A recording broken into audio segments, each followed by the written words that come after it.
હમણાં લેવાયેલી સીસીઈની પરીક્ષામાં આ ક્વેશ્ચન પૂછાયેલો છે કે એક શાળાના ગણવેશની કિંમત 1350 રૂપિયા છે.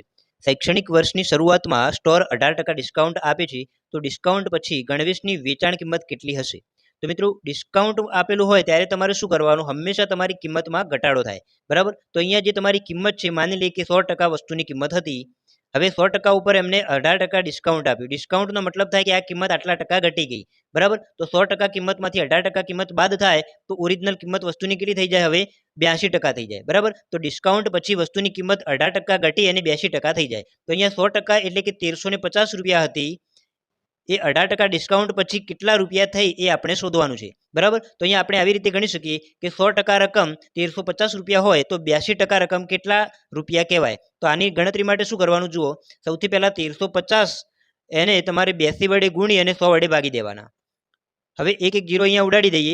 135 અને 82 નો ગુણાકાર કરીએ તો આનો જવાબ મિત્રો આવે છે 11,070. અને છેદમાં જ્યાં 10 વધે એ લખી દઈએ અહીંયા, તો એક જીરો અહીંયા ઉડી જાય છે. ફાઇનલ તમારો જવાબ વધે છે મિત્રો 1107 રૂપિયા. એટલે કે આ જે ગણવેશ છે 18% ડિસ્કાઉન્ટ પછી 1107 રૂપિયામાં વેચવામાં આવ્યો હશે. ઓપ્શન પ્રમાણે જોવા જઈએ તો ઓપ્શન નંબર સી એ આપણો સાચો જવાબ બની જાય છે કે 18% ડિસ્કાઉન્ટ પછી ગણવેશની કિંમત 1107 રૂપિયા હશે.